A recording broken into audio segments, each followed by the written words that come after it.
This episode is brought to you in association with Janus Henderson Investors. It is a marketing communication, not for onward distribution, and the value of an investment can fall as well as rise, and you may not get back the amount you originally invested. Past performance does not predict future returns, and nothing in this episode should be construed as advice. Our discussion is for illustrative purposes only. References made to individual securities does not constitute a recommendation to buy, sell or hold any security, investment strategy or market sector, and should not be assumed to be profitable. Janus Henderson Investors, its affiliated advisor, or its employees may have a position in the securities mentioned, not for distribution in European Union member countries. My name is Andrew Chiguri, and today I'm joined by Alex Crooke, and today we'll be talking about how the trust has performed so far this year, the role of different managers within the portfolio, and how he's navigating the current market environment. Alex, welcome to the show. Thank you.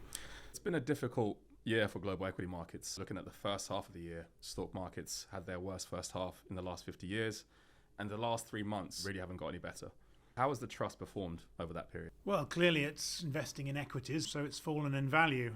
Our job is to try and anticipate the better equities, which are going to fall a bit less, but it's very difficult to sort of pull everything out and sell for cash. Now we have reduced what we call as leverage, so we've reduced some of the borrowings that we use to invest in markets. And clearly we've been a lot more defensively minded, which I think we have been for 2 years. We've been talking mildly about inflation likely to change the dynamic of the market. We've seen for 10 years it's all been around really interest rates falling. That's driven up what we call growth investments, so investments that have sort of more long-term characteristics. They're investing for the future, maybe burning cash today, but creating value in the future. And the value of those shares has been very high. Now we've been trying to avoid those. We've said, look, they're very expensive. Now is not the time. And we've been talking about inflation picking up. Now, the challenge really has been that when we were talking about inflation, it was about a labour market that was very tight. So we saw, very few opportunities for increased labour. So you have to pay up for labour. So we saw wages growing, and as wages grow, you tend to see consumption spending increase and inflation pick up. What we and clearly most commentators really didn't see was the Russian invasion of the Ukraine, which again you think, well, what effects is that going to have? Clearly huge effects on economies in terms of the price of energy, and then maybe the price of all the derivatives of what you use energy for, fertilizer, which you use in fields, etc., etc. But then also COVID, which again was interesting to model in initially, that we'd never seen a shutdown of the world. Yeah. So the effects again of reopening led to another inflation surge in terms of transport of goods and availability, which pushed up prices. So it's been, as you say, in 50 years, we've not seen inflation surge quite like this, apart from the mid-70s. And the effects on markets, yes, initially have been very negative. I mean, we'll come back on the performance of value and growth stocks in a second, but have you made any key changes to the trust over the first half of the year?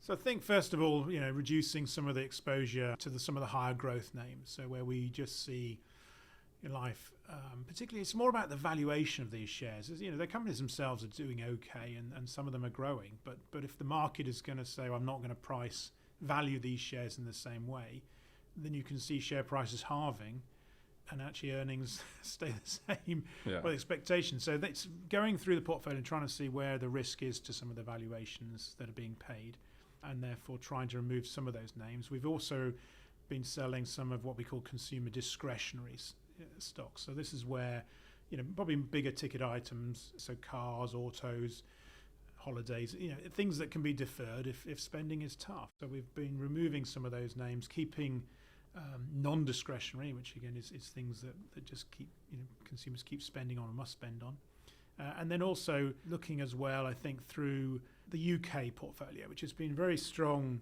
relatively speaking, but it's full of a lot of defensive and utilities and energy stocks, which have done well for us. And so maybe there's an opportunity to recycle some of that money into the areas of the market that have fallen a bit more sharply, particularly Asia. Those who might not know, the trust invests across 6 regions, and each of them are run by a regional specialist with different investment styles. How does that work exactly, and how do you ensure that each manager is contributing to the overall mandate of the trust? Yeah, so there's two aspects there. One is an allocation stance, so that's principally my role of saying, well, where should we put our money for the next 2 or 3 years to get the best investment opportunities? And so it may be into the US, it may be into China, maybe into Japan. So the regional allocations there can be made. We're trying to obviously generate the best return, and markets are volatile, so it's always a bit more difficult. You'll never get the lows, you'll never get the right moment. But by thinking maybe a year or two out, we can therefore have a little bit more clarity where the value and the growth opportunities lie. Historically, the last 10 years, it's been very US focused. The US has got a lot of technology names, so it's had the stock market has been very strong, and the US economy has actually been stronger than most other markets. We're coming through a period maybe in the next 2 or 3 years where we're seeing weakness in Europe, because of the energy crisis we've talked about. So we've been reducing that in terms of UK and Europe. But I think maybe there's an opportunity into Asia where we might see more stimulation, I think, to get the economy going. They still haven't recovered from COVID properly. So there's opportunities there. And then when we look at each of the managers, we're asking them to pick maybe 20, 25 stocks in their region that they think will outperform that stock market, and trying to give us some differentiation from the major indices. You touched on value and growth there, but with value continuing to outperform growth at the moment, how do you then tilt the portfolio? Because some of the managers have got a growth or a style tilt, so to speak. Growth has worked better in certain markets, particularly the US, over long periods of time. And value as a style, I think we have to be very careful, because value essentially is just saying, cheaper stocks than the market average. And there's always a good reason for stocks being cheap and they're out of favour, or it's a perception of investors that industry or that company's dynamics are failing and likely to be very challenged. So you're buying situations that are unloved. So I think you've got to be careful saying that's my consistent, I'm always buying unloved situations, because you need an amazing hit rate to make consistent amount of money. So there's always going to be some great growth names, some names that have just got great market share, or they're just great innovators, and you want to hold some of those. And then there are times you want to own more of the unloved stocks. And the big segment of unloved at the moment has been financials for the last few years, and driven by regulations, but principally very low interest rates. It's very difficult to make money out of deposits or insurance products when the cost of money is zero. And that is changing. So there's a big dynamic of what we think of value, that financial segment. Not all of them will win. There's still fintech and challenger banks and all sorts of opportunities to challenge it. But I think financials as a whole is likely to do well. But other areas of value we want to probably stay away from. I think it's interesting that you touched on financials there, because with markets now pricing in a recession, for example, you could see higher loan delinquencies or defaults alongside bankruptcies from businesses, because there's a cost of living crisis and consumers are struggling. I mean, surely that kind of environment is bad for financial stocks. It is challenging, but that they're priced for this. So you're paying very little for the assets of the business, and in paying very little, a very low valuation, you're assuming that yes, bad debts rise.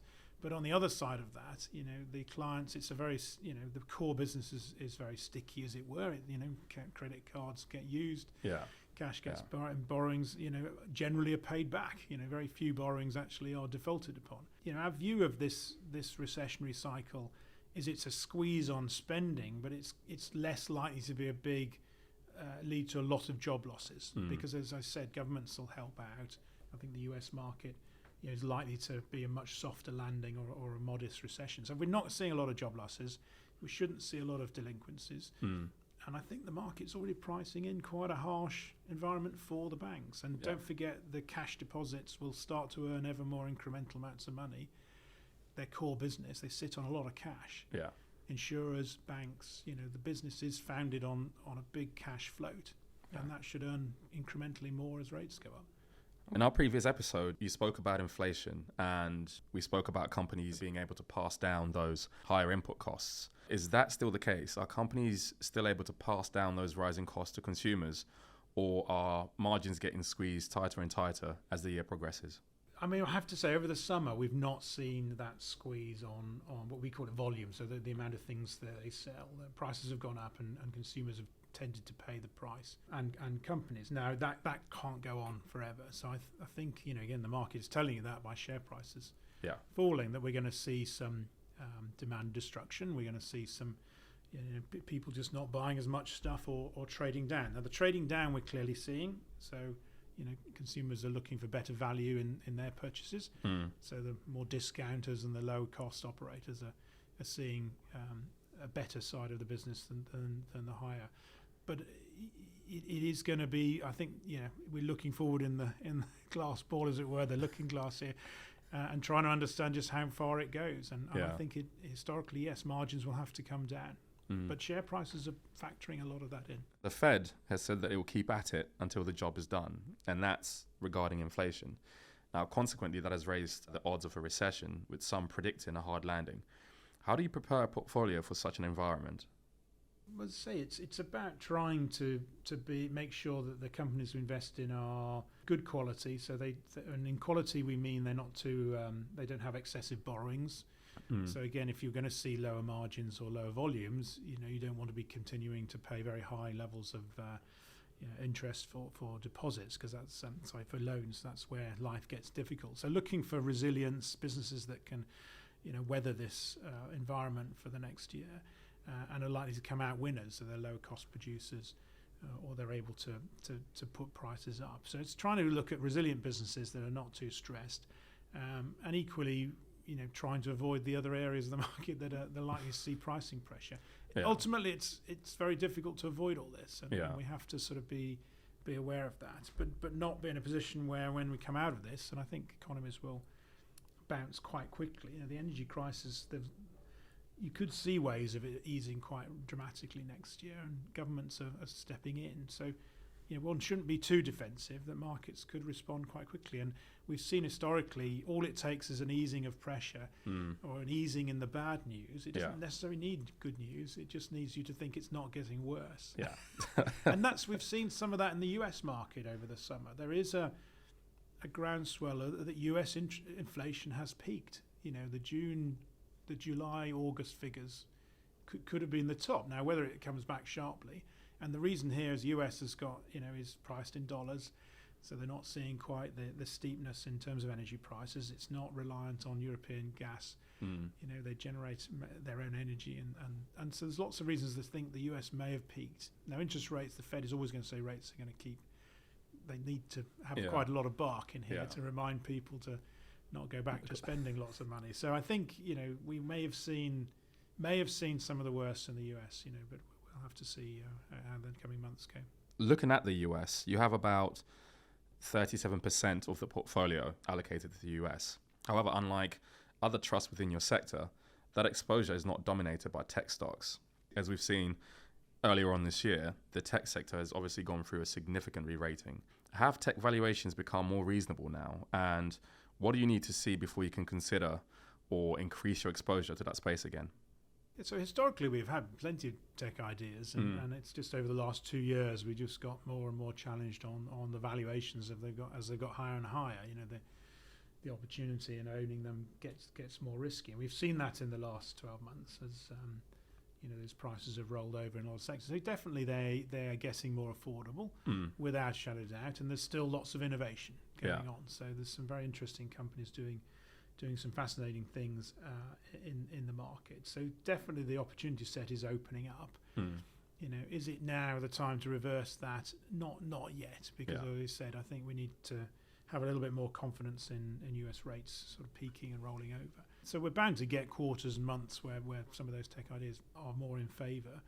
But I do think, looking forward, we're going to see a more rational market of evaluating just how far out does this innovation come and what we're prepared to pay for it.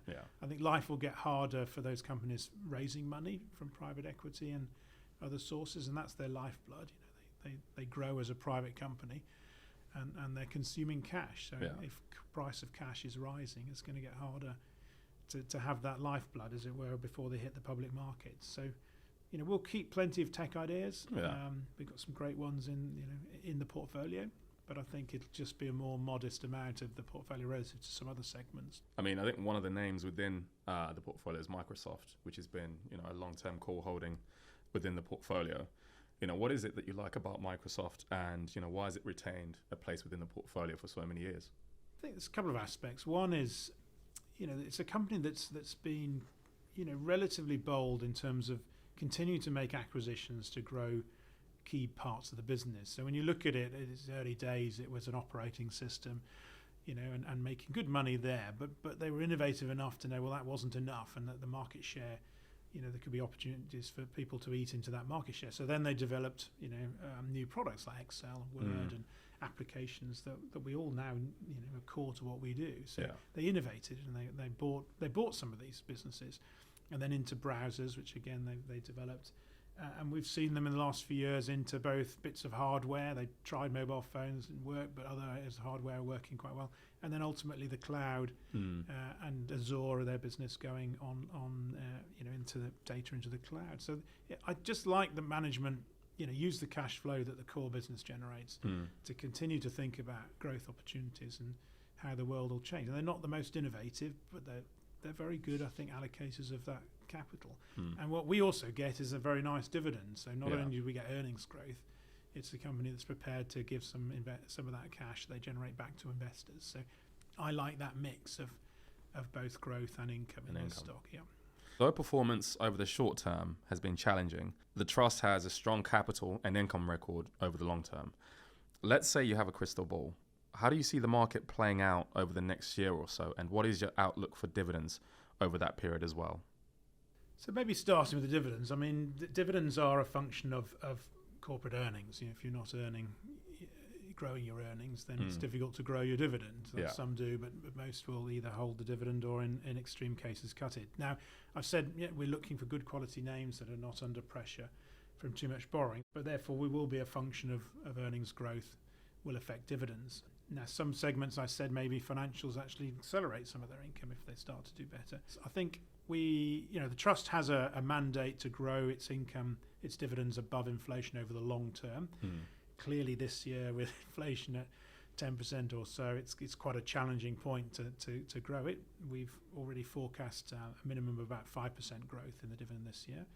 We'll see how the second half goes, but I still feel confident in that long-term view that earnings of corporates grow quicker than the economy and grow quicker than inflation over time. But we may be just struggling to keep up in this current year. But the outlook is still positive. The other aspect we've got is we pay our dividends in sterling, and as I said earlier, I think the US dollar has been very strong. So a lot of our international stocks that either use dollars or function in dollars or they're US listed have actually done well. We'll see a higher level of income from them. So there's some positives to come through there. So I'm not bearish on dividends over the future, and I think they will reconnect with some decent growth as economies respond and recover. I think in the short term we're likely to continue to see a difficult winter in terms of consumer spending, but governments are, as they learned in COVID, are stepping in now, I think, to try and protect the vulnerable, certainly in their communities, and consumers in general. I think it'll be less help for businesses. But that should have some effects on the energy prices, I think, and economies. So I think we're still difficult winter, definitely, but I think the markets are pricing in a lot of these challenges, and I'm expecting, we may have seen the lows in markets. Whether we get consistent growth, probably not. You tend to see a year or so of markets maybe marking time, going up, coming back, going up before you get some more consistent growth coming. But the world is still innovating. We've got some great investments we own, and I'm pretty confident over the next 4 or 5 years we'll see some good, very interesting opportunities to invest in. Great. Well, that's all we have time for today. Alex, thank you for joining. Thank you. And thank you for listening. If you enjoyed this podcast, please subscribe, rate, review, and share this with anyone you think will also find this interesting. If you want to learn more about investment trusts, we have a wealth of information available on our website, which you can find in the show notes. Important information. Not for onward distribution. Before investing in an investment trust referred to in this podcast, you should satisfy yourself as to its suitability and the risks involved. You may wish to consult a financial advisor. This is a marketing communication. Please refer to the AIFMD disclosure document and the annual reports of the AIF before making any final investment decisions. Past performance does not predict future returns. The value of an investment and the income from it can fall as well as rise, and you may not get back the amount you originally invested. Tax assumptions and reliefs depend upon an investor's particular circumstances and may change if those circumstances or the law change.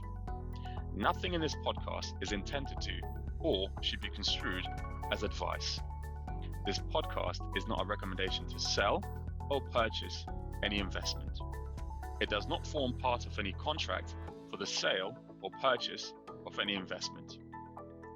We may record telephone calls for our mutual protection, to improve customer service, and for the regulatory record-keeping purposes.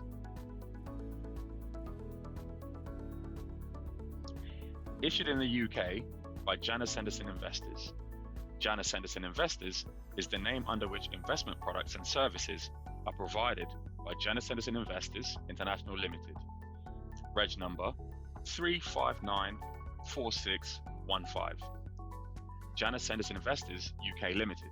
Reg number 906355. Janus Henderson Fund Management UK Limited. Reg number 2678531. Henderson Equity Partners Limited. Reg number 2606646.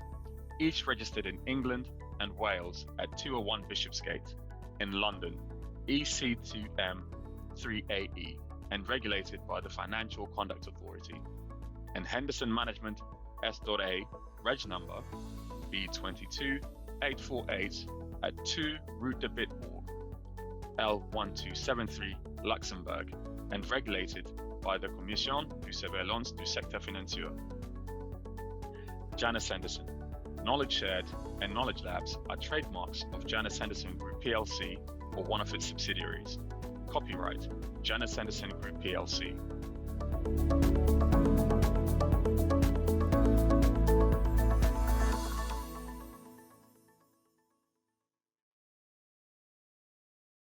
Growth stocks. A growth stock is any share in a company that is anticipated to grow at a rate significantly above the average growth for the market.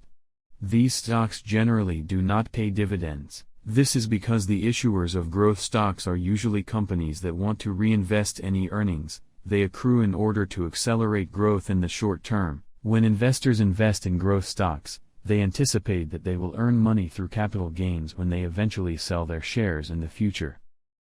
Leverage, gearing, the use of borrowing to increase exposure to an asset/market. This can be done by borrowing cash and using it to buy an asset, or by using financial instruments such as derivatives to simulate the effect of borrowing for further investment in assets. Value stocks. A value stock refers to shares of a company that appears to trade at a lower price relative to its fundamentals, such as dividends, earnings, or sales, making it appealing to value investors.